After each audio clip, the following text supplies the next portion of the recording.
Hey friends, I'm Dr. Molly Brinkman. I'm a veterinarian near Nashville, Tennessee, and this is a show for people who like to laugh, love their pets, and realize that life is hard, but dogs and cats help. I love veterinary medicine. I'm probably already obsessed with your pet, and I want you to understand more about both of those things. So welcome to the Dr. Molly Says podcast. Hello, friends. I have a friend with me today. This is Ashley Farmer. Ashley, say hi. Hi. And Ashley and I are not in the podcast studio because we are in Vegas. Yes, we are. Tell them why we're here. We are here for WVC, or known as Viticus, now for a giant conference that's in Vegas every year. Everyone in vet med knows about it. Yep. You come, so many hours of CE, so many hands-on learning, and obviously you get to connect with fellow people in your field. Yes, we love it. We have lots of friends here. And so we've been here for a couple days. I'm actually flying home tonight. And we've had a lot of fun. Yes. We had fun last night. I'm losing my voice, so that is why. And today we've just been like in the exhibit hall. All the every company you can think of in the vet med world is here. We played with puppies yesterday. Mm-hmm. There's a cat cafe. You can play with kittens. Yes. But tons of companies, vendors are here and showing us all the new things in vet med. So that's where we are. We're in Vegas. We're friends. And I'm excited for you all to hear from Ashley for a lot of reasons. One being that Ashley is a licensed veterinary technician, and there are different titles that can be used for what that is. So we're going to get into that. I want to chat with her about that. So I want to start with you just letting us know who you are and where you're from and how you got to where you are in vet med now. Oh, that's a good one. So, well, easy. My name is Ashley. I'm originally from New Jersey, but I lived in places like Charlotte, and I currently reside in Miami, Florida. And the weather's really nice. It's true. And I'm a licensed vet tech, like Molly said. And I've been so lucky to find my way into this field, just like everyone else who was just dreamed of working with animals. I didn't think about a title. I didn't think about where it was going to take me. I just knew that I wanted to work with animals. Yeah. And as most people know in veterinary medicine, no career is a straight line and kind of where you end up and like where you find yourself. Yeah. So I started off getting my degree in biology. I ended up doing an internship at Pittsburgh Zoo. While I was there, some girl came over. I was working in the aquarium. She's like, oh man, I'm going to learn how to draw blood on a turtle. And I was like, I could do that. Right. So I knew I wasn't going to be able to work in animal husbandry. It's so hard to get a zoo job and then wildlife. So I went to tech school, and that was like something I knew that I could do. I could succeed. I could work in any state, any city, any country, and really like use and apply those skills. I graduated. I ended up in GP. I worked in emergency. I ended up on a travel team. I did all the things. Opened new hospitals, and now I find myself in operations. So my journey has been everywhere, and through that journey, I've been able to record it and share it with the world on my social media, Ashley the Vet Nurse. Yes, so follow Ashley for sure. She's online too. Okay, I didn't know you had an internship at a zoo. Pittsburgh Zoo. Yeah, I was at Pittsburgh Zoo. It was like the best time of my life. I just graduated college. My family was still taking care of me for a little bit, so I could do things, and I was very lucky that I was able to do things in my career. Yes. And so I was at Pittsburgh Zoo. Yeah. I was at the aquarium. And I worked with the penguins. I worked with the sea otter. I worked with the penguins, and then I did all of the food prep for the aquarium. Okay. And I never learned to dive because I'm scared of sharks. And I fed the sharks once at the zoo, and I literally dropped the tongs, and I was like, "You won't ask me to do this ever again." It was honestly just a really great experience to see the zoo behind the scenes. But you also get to realize that there's a staff of maybe 10 people, and those 10 people are never leaving. Yeah, they're running the whole show. Yeah, that zoo moving. It's a big zoo? It is a big zoo, and I actually, they have a giant elephant sanctuary that's outside that Pittsburgh Zoo owns. That's outside of the zoo. And did you get to go there? I never did because they were building a brand new vet hospital at the zoo when I was there. So and I never got to see the vet hospital. So if you guys go, please check it out. The Pittsburgh Zoo is a great place. The people there are great. There's so much to learn, and it's just you take your break and you just walk through the zoo and just say hi to the animals. Yeah. Mm-hmm. What tech program did you do? Or did you online? I went to Vet Tech Institute. Okay. I'm really lucky. I think they have one in Texas. I went to the one that was in Pittsburgh, and they have a few locations, and it's one of the few schools that offer boarding, you actually go to school. It's not an online program. Yeah. It's 18 months. So I was able to like get in there and knock it out and get hands-on experience while I was going to school. Yeah. So let's talk about that. I think a lot of people, we both know that a lot of people have no idea what it means or takes to become a licensed veterinary technician. So why don't we start there? So like you said, you did a program that was in person.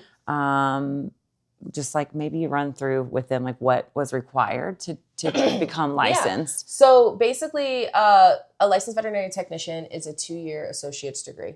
It's something that you can do right out of high school, or like me, where I got my 4-year degree but wanted to do something else, so I did the additional 2 years. So I have my bachelor's and associates.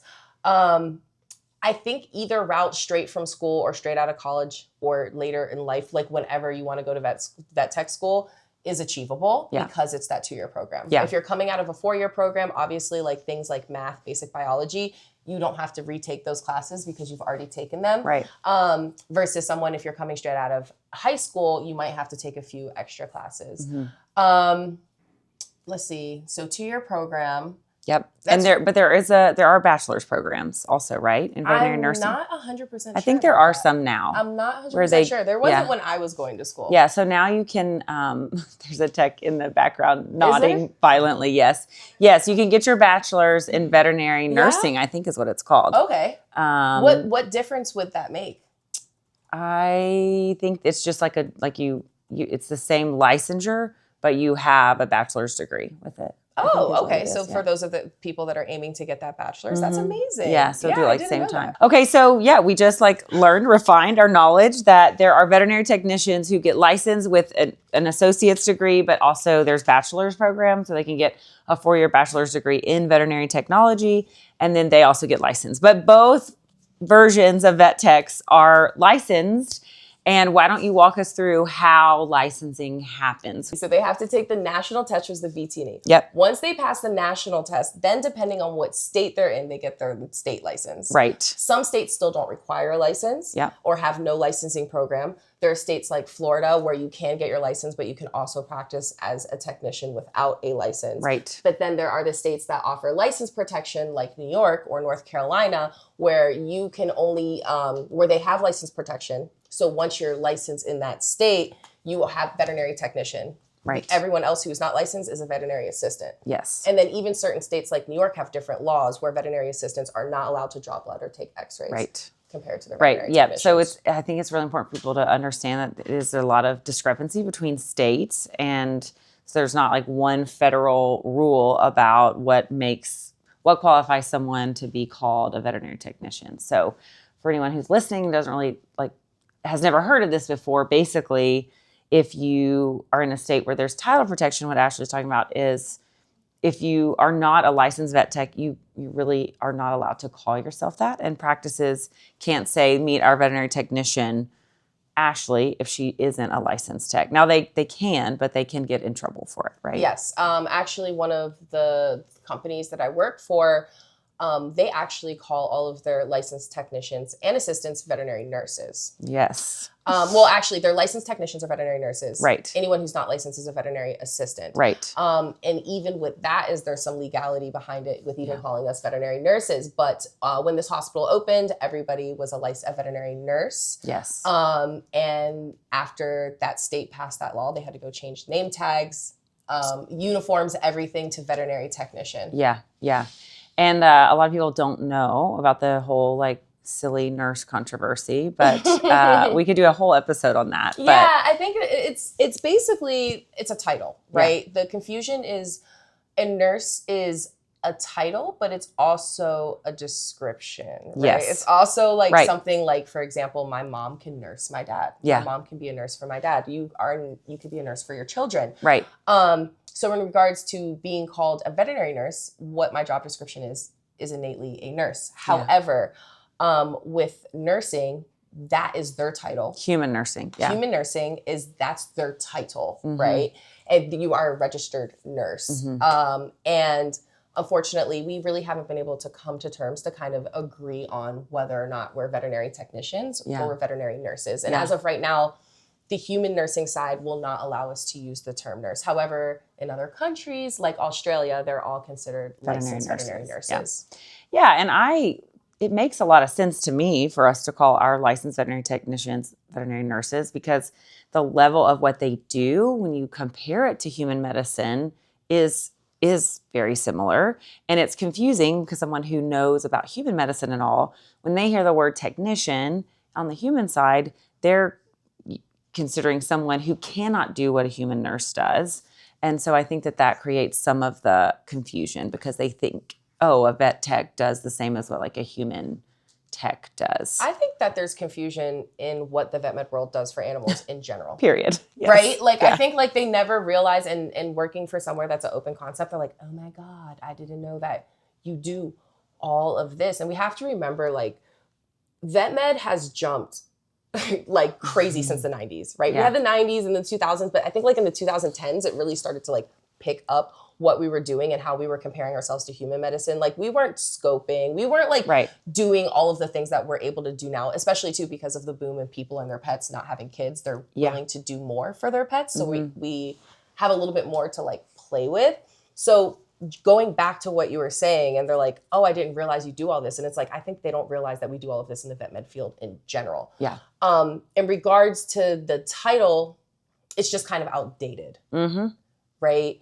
It hasn't kept up with what like vet medicine has right. done. It's just more or less outdated. So I don't think, personally for me, that when I have people that are like, oh, you're a veterinary technician, what's that? And I'm like, oh, I'm like a veterinary nurse. They're like, oh, you know what I mean? Like, they get it, but they're not like, well, if you're a veterinary technician, you're not doing all the things in human nursing. Because I think, just like I said, that bubble of vet med in general is kind of like in secret. I think that's why open concept hospitals, if you want to talk about that, open concept hospitals are important, because they're seeing the work that we're putting into their pet. They're seeing all of the effort that goes into it. Yeah, you know, people still like act surprised when I say that, oh, I'm going to send this to a veterinary radiologist or oncologist or cardiologist. Or like, oh, there's vet dermatologists. I'm like, yes. Like, what do you mean, are they? So many people in the general public just have no idea unless they've had experience with those aspects of medicine. And you work in ER medicine, and we should totally talk about what type of ER you work in, which is a veg,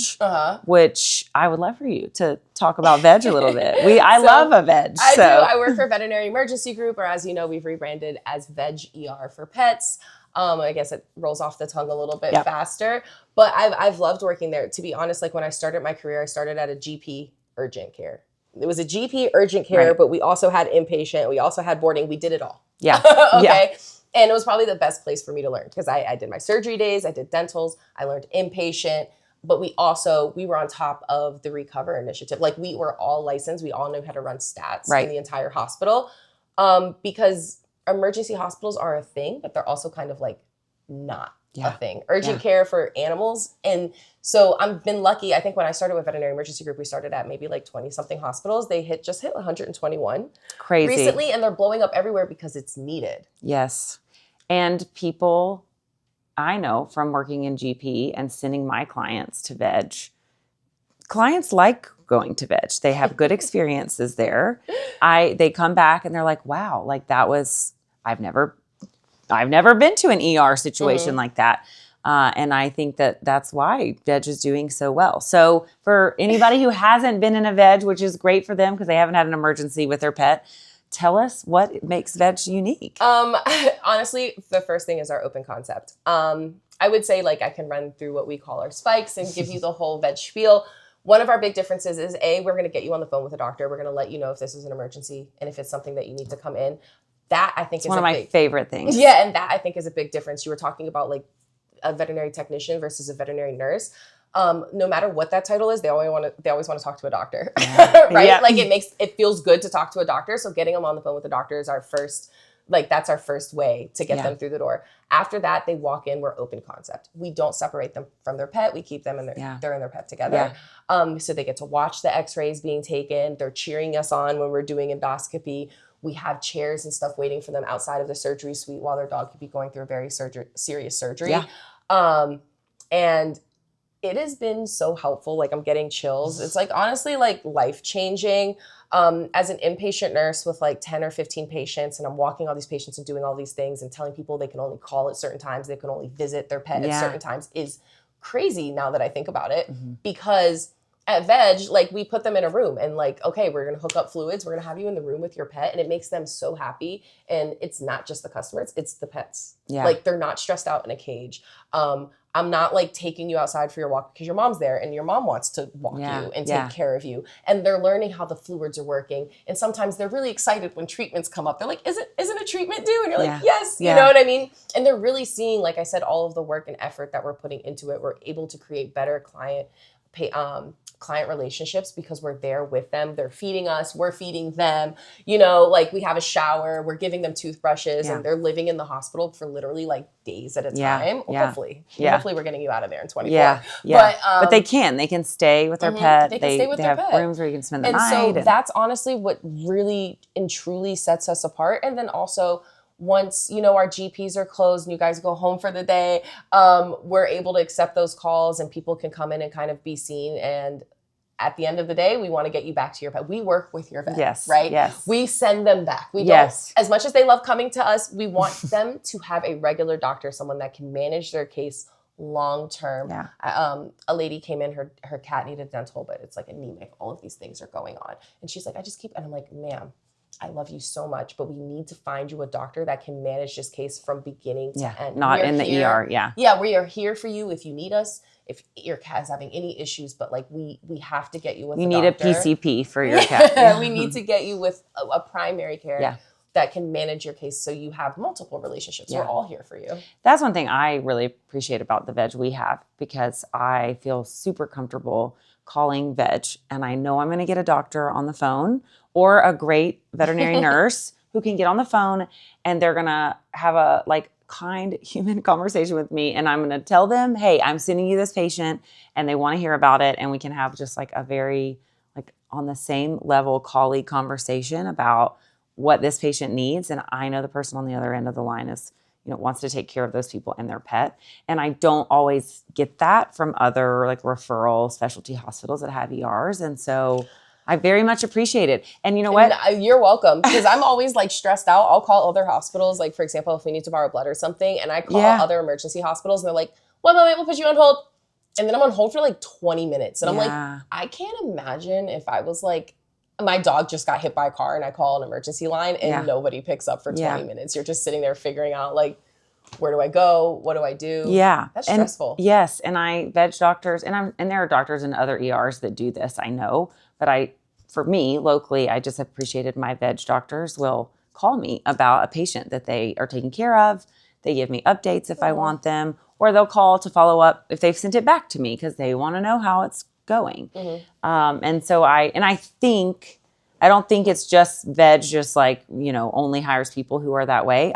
I do believe that the environment that's created by people working at veg in that open concept, it multiplies, it carries on. The tools that they give us. Yeah. And it just fosters this like very collaborative. We still have rooms though. A lot of people think that like, we're like, right. And I'm like, no. We still have rooms. Cats are still going in a room. Birds are going in a room. You know, obviously private situations are going in a room. We still have rooms. And there's a lot of misconception about what it means to be an open concept ER. So I'm glad we talked about it because I think people should understand. And I think if you have a veg in like, this is not sponsored by veg, but if you have a veg in your area, like you, so I have a question. Please go. I've heard that maybe you're opening a new hospital. Yes, I am. Have you considered the open concept at all, or incorporating it into that's the hospital? A great question. So yes, I am telling people that our concept and design in the practice is like open-ish. It's an open-ish concept. So it's not quite as open as veg. It's not a big room, partially because we are doing such different things in a GP. We kind of have the exam side and then the treatment side. But like our lobby has big windows into treatment, so you can see everything that's happening in our treatment area. And there's no door, like it's just a cased opening into both sides. Oh, so your customer experience can communicate right with the team. No walls. So our clients will see everything that's happening on their way to the rooms, and some of that is inspired by veg because I see the great things that happens because of it. That's awesome. I'm excited to see what everyone's doing open concept because you can't can do so many things. Yeah. It doesn't have to be the same cookie cutter open Yes. concept. And I think for clients, pet owners, and I'm sure you experienced this being at Veg, I just think that cuts out so much confusion and fear and misunderstanding and even like questioning of, well, why did that cost this much money? Because if they don't see what actually happens, they don't really understand the value. I think that you asked me earlier about having a hot take and I didn't quite understand what you were saying, but I have one for you. Okay. Yes. She has a hot take. I have a hot take. Owners, with the help of technicians, should be allowed to restrain their pets. Oh, okay. That is a hot take. that is a hot take. And I've had so many times where there's a dog sitting on the owner's lap, and maybe it's an older dog or something. It's the dog, like we know the dogs that we are like, we can work with and that we trust. And I've had the owners, I'm like, hey, put your hand, you're going to hug them here. Yeah. I have another technician scratching. Yeah. I have one technician maybe rolling off a leg, but they're not restraining, but they're the ones holding involved. The pet. And let me tell you how much smoother that whole process goes. And when the pets aren't being good, the owners are like, they see it. Yeah. They see it and they're like, oh, yes, you can have They're sedation. like, you got it. Yeah, yes, you can restrict. You know what I mean? Yeah. But I've seen like that, once again, that's the chills. That's honestly the biggest thing, is having the owners more involved with the treatment of their pets. And I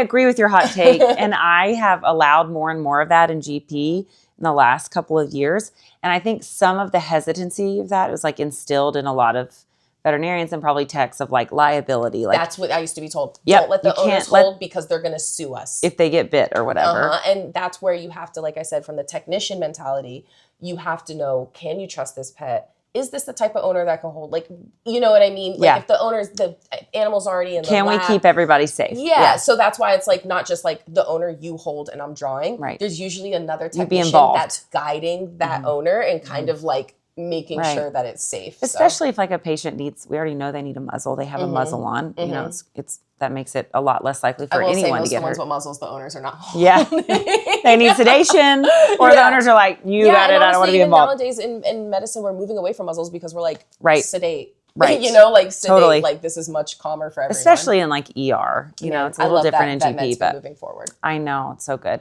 Okay, so I really want people to understand like what your job and life is as a technician or a veterinary nurse, because there's a lot of emphasis on like the vet life, being a veterinarian, but and a lot of people don't know this, but like I very much believe that our veterinary technicians are who make clinics run. They are doing so much of the very, very important work that makes hospitals, whatever kind they are, go.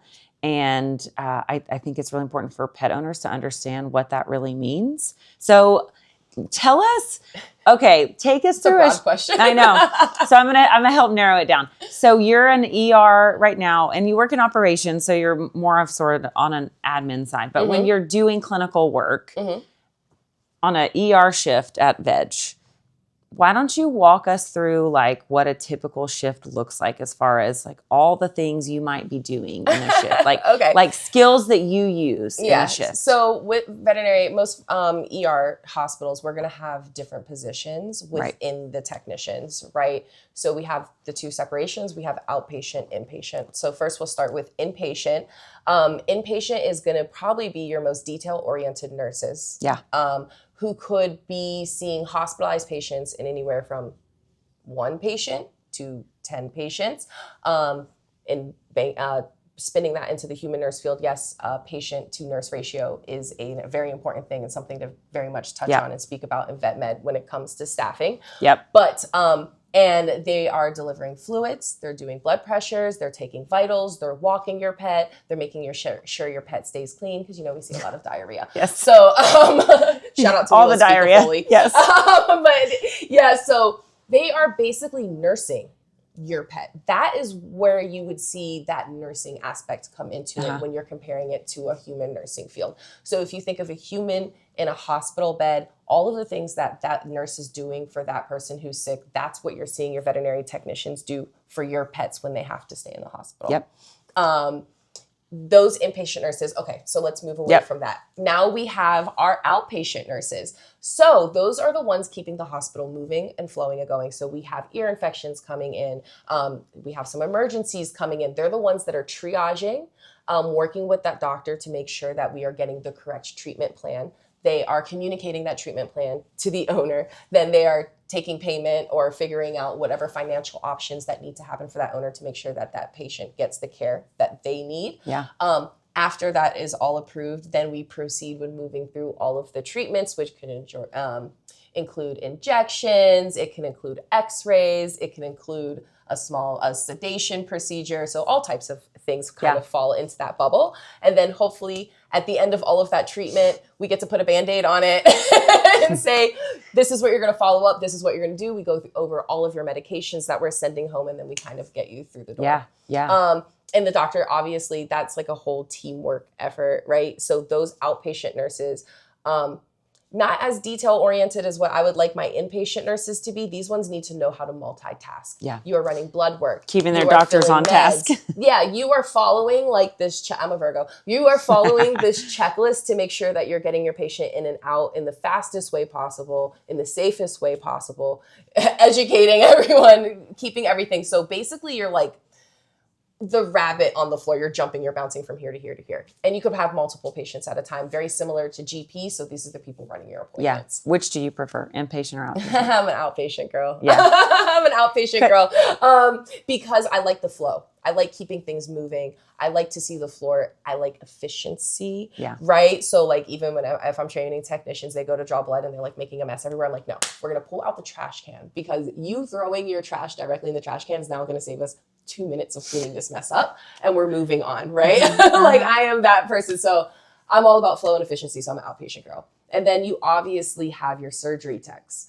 So let's not leave those out. And they're not in every hospital, or for example, we have inpatient, outpatient. One of those people is turning into our surgery tech if we're going to surgery. Those are going to also be very detail oriented. They're like a little bit of both, I think. Yeah. Especially in GP, when you guys are doing like 6 or 7 surgeries a day, they have to keep things moving. They have to know when to pre-med. So for the human med world out there, they have to know when to give your patient medication to make them fall asleep, but they also need to time that with the patient that's waking up before that. They do all of the monitoring before and after surgery. They do your anesthesia during surgery. They do all of the surgery prep, and they kind of keep everything going. And at the same time, we're keeping our doctor on schedule and making sure. See how much it is? It's crazy. Yeah, it's a lot. But honestly, like, I think that veterinary nurses, technicians, assistants, they wear they're the jack of all trades. So many hats, yeah. Right. And I'm so jealous sometimes of the human med field because I'm like, you get to just do that, and like they get to really focus on their craft, right? They get to like really perfect their craft, and we have to perfect a lot. But I think as vet med gets, which can be room for mistakes, that's a lot. So I think as vet med gets bigger, as hospitals get bigger, we can kind of start to push, like I said, those people into those positions. Like, we know this is going to be a great inpatient. We know this is going to be a great outpatient nurse. Right. This is going to be our surgery tech. And that's when we start moving into our VTSs, right? Our specialized technicians, because then they work in those specialty fields and those specialty hospitals. So I think, like I said, as hospitals grow, as hospitals get better, even as I learn more about coaching and leadership, right? We can all be technicians, but we have to realize what our strengths are and kind of push to our strengths. I ended up in operations because I love efficiency and flow. I don't love putting tubes in animals. Yeah. Yeah. You know what I mean? I love surgery. I love spay neuter. Oh, yeah. Oh, yeah. Oh, because efficiency and flow. Yeah, just boom, boom. I'm trying to knock out 60 animals and go home. Love you know what I mean? So like, I love spay neuter, but I really wanted to have a hand in working on that efficiency and flow in the hospital, training, documents. Like, that is like something that I personally enjoy, which is why I kind of took that step in the other direction. Did you always think like you would, like, did you always know you wanted to do that sort of role? Yeah, 100%. Yeah. Okay. 100%. 100%. 100%. Because like I said, I always loved surgery. I always loved inpatient. But my doctors always trusted me because I'm the most efficient. I'm going to know when to ask questions. You know what I mean? Like, I'm going to read you and I'm going to know what I need to ask before. And you're not afraid to ask the question. Yeah, I'm not afraid to ask the questions. That's good. Yeah, you have to be able to like communicate with your doctors. You know what I mean? If things get overstimulating for everyone and the doctor starts like, and I'm like, oh, hey, I will take a piece of paper and be like, write down a checklist. Yeah. Write down a checklist and I'll get back to you. And if you need to add something, write it down.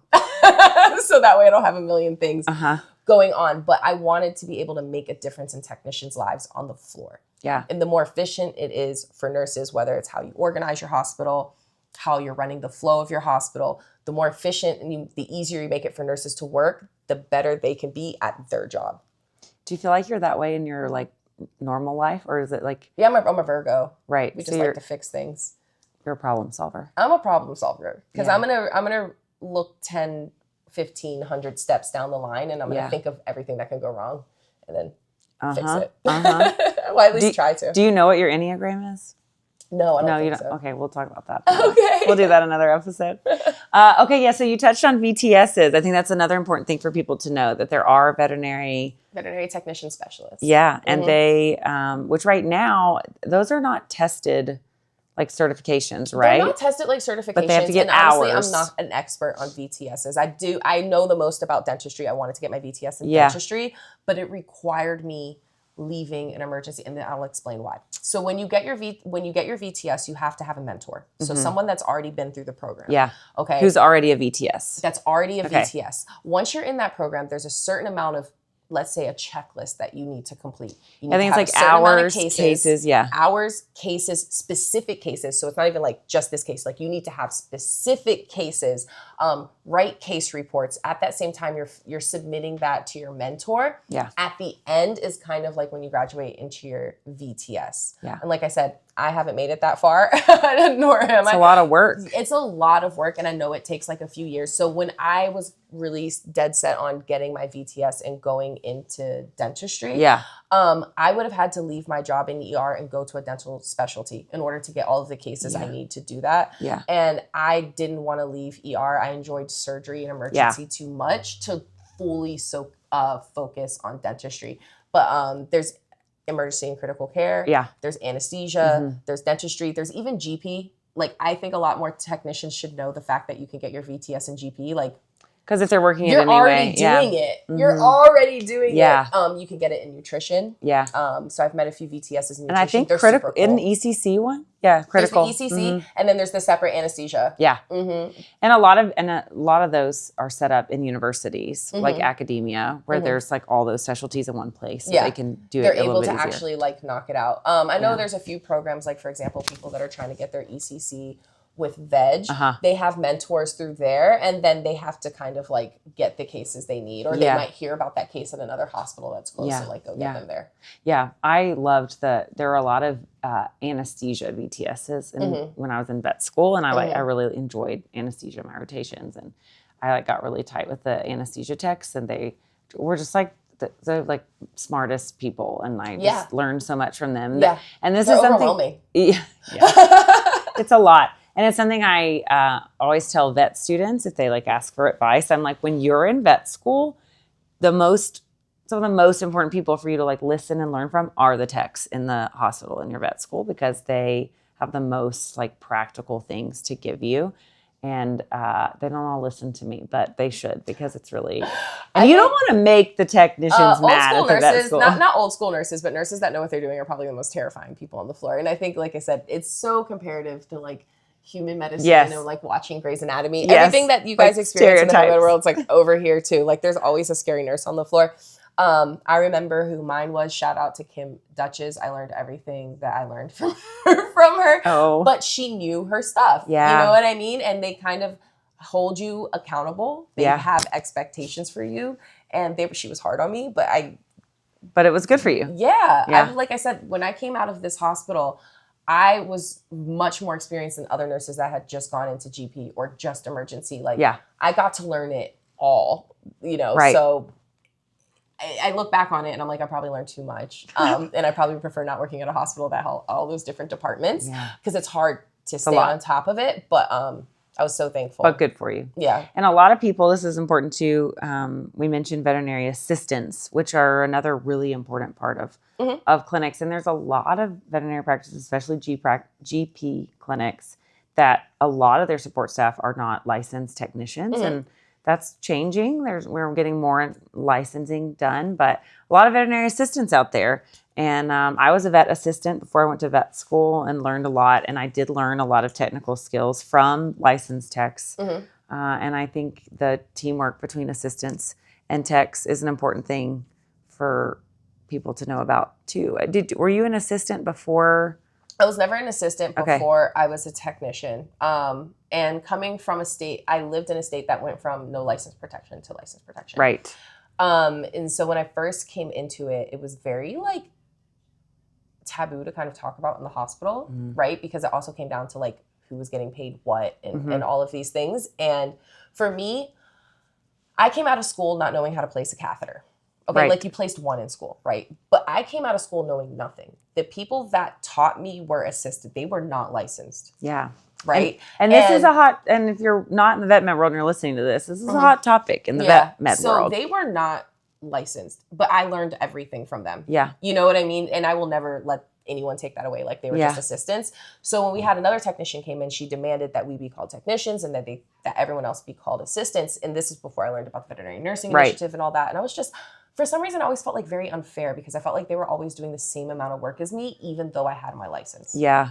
Right. Yeah. Like they were literally doing the same amount of work. Maybe I got paid $1 or $2 extra because I had my license, but I was not nearly experienced or as trusted as some of the assistants in my hospital. Yeah. So that was in 2013. So a lot has changed. Yeah. So as things have changed, as license protection has come forward, I've always been lucky that I had my license. Yeah. And I suggest to any veterinary assistant, if this is something that you want to make your career, to take the initiative to go get licensed. And this is why. A, it's going to get you paid more. Yeah. B, it's going to be more job security for you. But C, you're also supporting the field and getting us to a place where we're actually recognized as veterinary nurses. Right. Right? Like you're not only helping yourself, but you're helping everyone else. Yeah. And because some people might not have 2 years to go to school, or you're in a vet working at a vet because you're trying to go to vet school. Why are you being a licensed nurse? Yeah, but you know what I anyone mean? who wants it to be their career and they want to stay in it. Yeah. I agree. It makes sense. And most jobs are paying for you to go get a your lot license. of corporate groups will pay for it. So it's like kind of like why not? Yeah. Type of situation with Penn Foster and like, just getting it done. You can do it online. So I don't like that they try to create a divide between assistants and technicians. Yes, one is licensed and you went to school. And there's a different level of education. And there's a different level of education. However, because this is all fairly new, all of this license protection, there are just as qualified veterinary assistants, but they just need to go get, need to go get they're licensed. just as technically qualified. Yeah, in a like lot of they're situations. just as technically qualified in most situations, and depending on what state you're in. But if you're getting offered the chance to get your license, take it. Don't be like, oh, well, I do the same thing and like make it this whole thing about going to get licensed. It's like, okay, well, times have changed. Right. You have the skills, you have the knowledge. So it should be easier for you to go through school and get your license. But like I said, overall, it's going to help support the field. Yeah. It's going to help support more fair pay for all assistants and technicians by going to get licensed. Like it's just going to advance the field. We just have to want it. I agree. But I suggest to all my assistants in my hospital, I'm like, okay, are you staying? Is this what you want to do? Yeah. And they're like, yeah. And I'm like, okay, we'll get licensed. Go to school. Go to school. But get paid. Because they can do it in 2 years. Yeah. And they then can I do it had online. And I had someone else who I looked at him and I said, okay, what are you going to do? Is this for you? And he's like, I'm not sure. And I'm like, okay, well, you're going to start watching me do inventory. And now he's working in another hospital and he's like, going to hopefully be like an operations manager. And, he took the other route because there's other routes, but like, you have to start working at it. You have to be vocal in your hospital about where you want to go. So that way your management, your mentorship, your leadership can kind of get you there. Yeah. Yeah. No, I love that. Oh, I hope assistants are listening to this right get now. licensed. Yes. I mean, but like I said, it's not like in a bad way. You know what I mean? Some people make sure it's also the field for you. Technicians, we leave the field after, I think it's like 60% after 4 years, leave the field. So I'm not going to tell you to go waste your money for 2 years to go to school and then leave. But if you've been an assistant and you know you love it and you want to stay in it. Just get licensed. Just get licensed. Find a company, you might have to like find someone to support you. Yeah. But And like then if you have that opportunity, do it. Yeah. Oh, I love that. Okay. I agree. I agree with this message. Okay. So let's talk about animals for just a few minutes because we kind of haven't. Okay. This will be more fun, laid back. Okay. What is your favorite? All right, dogs or cats? Which do you prefer to work on as patients? Let's start there. As patients? Yeah, patients. Probably cats. In the ER. Patients in the ER. Cats. Yeah. Really? Yeah, they're just like contained to a cage. You don't have to like walk them. Okay. They're cleaner. And cat owners. They're okay. There's a lot of cat owners now. And they come stay into in the room. ER. They stay in the room. They stay in the room with the cat. us. But most of I'm not gonna lie, most of the cat owners are the ones that go home. The dogs, they it's don't like stay they're overnight. like their baby. It's mostly the dog owners that like you know what, really though? stay. If it were the other way around, the cat would go home too. Yeah. So, so you can't have like a cat out in a room either. But the cats and most of the time, like if they are fractious, they're sedated. right. And like once you get a catheter in, then we're just like sedate. Yeah. Okay. So the cats I think are the most cats. easygoing. So cats, but then in the dog world, favorite dog breed to come into the ER? Ooh, that's a hard one. You can say it. It's a Pomeranian. Is it Pomeranian? Yeah. I love a party pom. I'm like a pom cheek girl, and they're just like, and they're just so cute. Yes. And they're just the best. They're so cute. I'm just like, oh, look at it. I know, you just want to like squeeze them and take them home. Yeah, I think Pomeranians are extremely underrated. Okay, that's also a hot take. Yeah. The pommies. They're so cute. Pom cheese. Pom cheese. Ooh, yeah. Okay, now your least favorite dog breed to have come into the ER. You can say it. It went straight. Like, honestly, I know what first popped into my head, and I'm trying to make sure there's nothing else. It was Weimaraner. Really? Oh my God, yes. It's going to crap everywhere. I just know it's going to get stressed out and poop everywhere.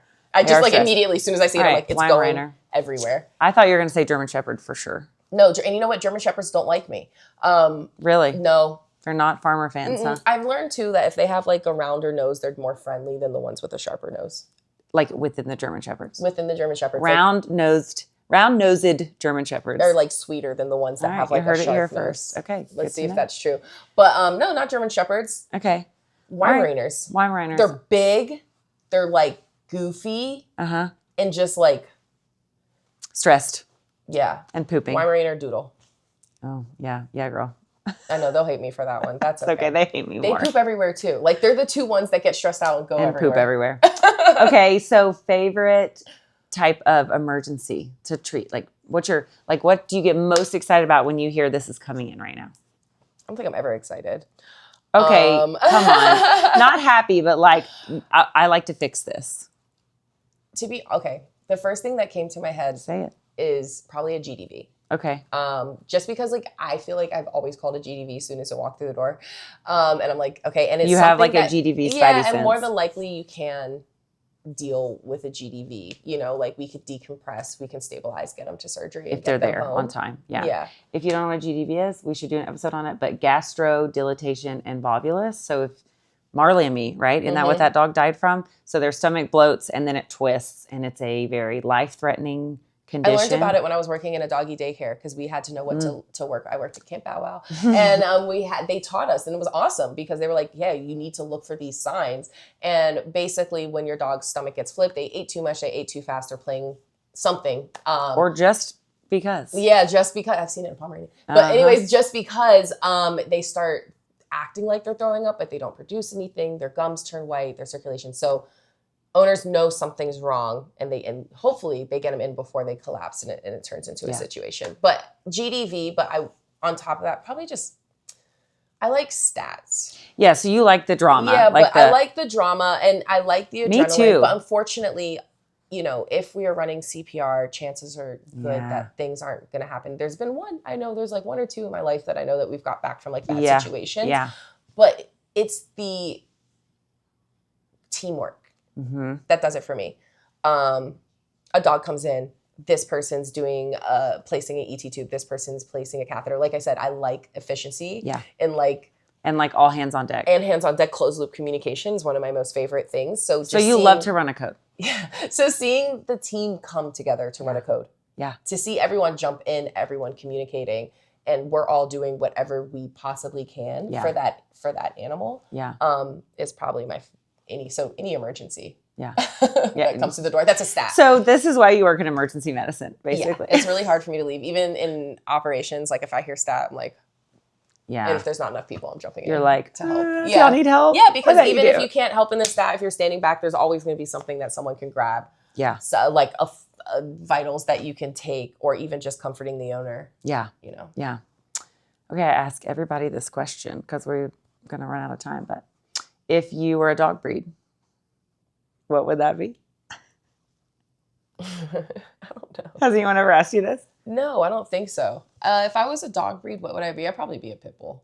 Oh, okay. Yeah, dude, they like live in the lap of luxury. As long as you get put in the right home. And a lot of them like, do. They're like the happiest dogs. They're just happy to be there. They're misunderstood. They can breathe. They maybe have some skin issues, but overall can eat anything. Okay. Survive any That's emergency. Good. Survive any emergency. Like they're just living life. Yeah. I love it. I would want to be a pity. Okay. All right. Well, yeah, we could talk about all this all day long, but we're out of time. So Ashley, thank you for oh wait, I didn't ask you the most important question. Tell us about your animals. Oh, I have Miss Kitty Meow Meow, and she's a cat, and I adopted her in tech school in 2013. She had kittens, so I think she has to be at least 15. Really? But she doesn't look it. Okay, I love that for her. She's very controversial. And then I have my mom's dog, Linda, who's a Pom. Of course she is. She's the cutest. Linda. Do you say "listen, Linda" all the time? A little bit, but usually she's just like Linda, and then she's like, "What's up?" Oh, I love it. And she's the cutest thing. She stays with me half the year. Okay. So I'm actually getting her back next month. I'm super excited to joint get custody. Her back yeah, me and my mom have joint custody of Linda. Linda and Meow Meow Kitty. Miss Kitty Meow Meow. Miss Kitty Meow Meow. But before the podcast, get it right. It's Miss Kitty Meow Meow. Miss Kitty Meow Meow. Like okay. that. All right, just like that. Okay. All right. See, I was supposed to ask you that at the beginning. So. Okay. And if you want to follow Ashley, which you absolutely should, tell them again what your handle is. Oh, Ashley the vet nurse. And I talk about all types of things. And you can see what it is like to work in a veg. Yeah. All right. Thank you, Ashley, for being here and chatting with me. And this has been another episode of the Dr. Molly Says podcast. You can find us on Instagram, YouTube, Facebook, and TikTok. Ooh. You can watch our episodes if you're listening. And on any platform that has podcasts, you can listen to us as well. And we will see you next week for the Dr. Molly Says podcast. Thanks.